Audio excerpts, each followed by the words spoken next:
Alrighty, gang, I'm back. So where I left off at, I was explaining that if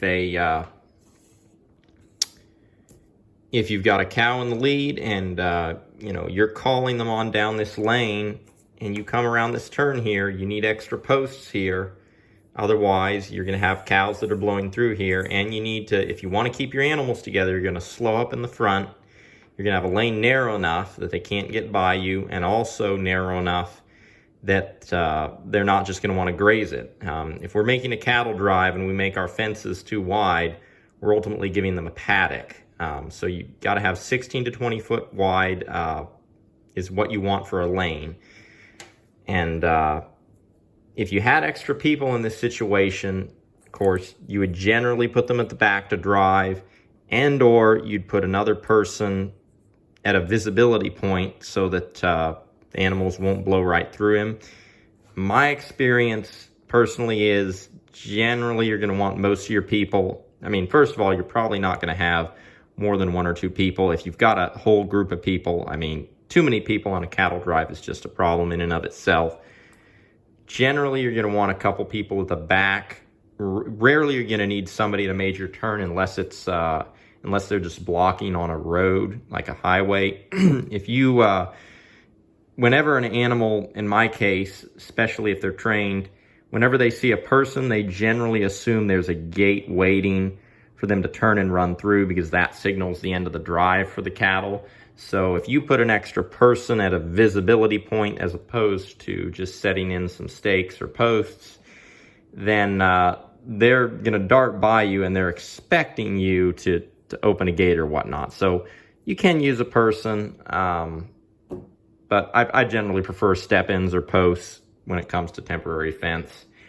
Anyway, so once you get the animals through that, your series of turns or whatnot, and hopefully you didn't have any U-turns in this mess, and we'll get into that shortly in this video, you're pretty home free. If you're going right through a water point, you've got gates or whatnot, as long as you're moving in a straight line, animals usually are fine. They're able to see where you're going and what you're doing. Straight lines, small turns, gradual turns work great. Anyway, so back to we were discussing different guidelines for moving cattle on long drives. I mentioned cattle flow, kind of went over that. Next thing, basic guidelines, things you need to know or be looking out for, is have your end goal parameters. So before you even start putting the first step in for your lane or whatnot to move the cattle, I'll actually sit down, whip out my day timer, and write the end goal parameters of the cattle drive. Why am I moving them? What am I trying to accomplish? How can I get there? Sometimes, it'll just simplify everything if you know where you're going to end up.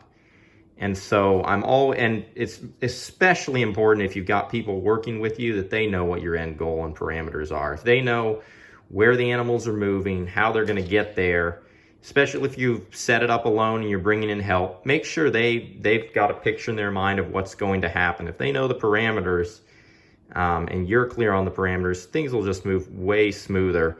Otherwise, you'll catch yourself doing things just because that's the way you've always done them. Knowing your end goal, even for things like a cattle drive, take a minute and draw a sketch, figure out why you're doing it, why you've got to do it. And I say all this because the cattle drive is more work than just opening the gate and calling cows through. What I've learned is that in some instances, there's some instances you have to do cattle drives, but in other instances, if your grazing plan is all properly laid out and everything's happening in sequence, you don't have any emergencies or any special reasons you have to get them up, you don't have to make a cattle drive. And so a good grazing plan helps with that. But if you're making a cattle drive too, you're going to be looking at your grass recovery, and this is going to tie into the grazing plan. We'll discuss that later. And, you could just open them back into paddocks if you're, maybe you were going to a far corner of the farm, limited access. you graze your way there. You do it like that, you've basically gotten yourself into a corner and you have to make a drive all the way back. So either that or they're going to end up grazing something the second time. You don't want that. So if you've staged paddocks out as you're going, and I'll kind of show a picture of this later, that's going to simplify it way more. What I've concluded, and this is pretty much the bottom line truth, is if you've got a poor cattle drive, or cattle drives are a ton of work, and you curse every time you think about doing a cattle drive, it's caused by a variation or a combination of the three above criteria, or a lack of these. So a good grazing plan, a good farm design layout, and good handling. If you've got a really good grazing plan, if you've got a really good farm design, your fences are where they need to be, your water points are where you need to be, visibility is good, you've taken the topography of the land, you've taken access and all your roads into account, and if you're doing good handling, if you're doing these three things right, cattle drives are usually a cinch, and they can even be a cinch even if you're by yourself. But if one of these things is out, cattle drive is going to be annoying. So water points, and this is kind of the last thing relating to cattle flow and long cattle drives. Water points should almost always be at gate points. Cows are always going to be going to water. So if you're starting a cattle drive from a water point, that's a really good thing. You can call the animals on through. Animals love to come to water. They know where the water points are. That's just a logical place for them to congregate to start anything or move through. And this applies, I mean, stationary water points, this works, but even if your point is, you know, you're moving it around somewhat, you're still going to have couplers in the ground.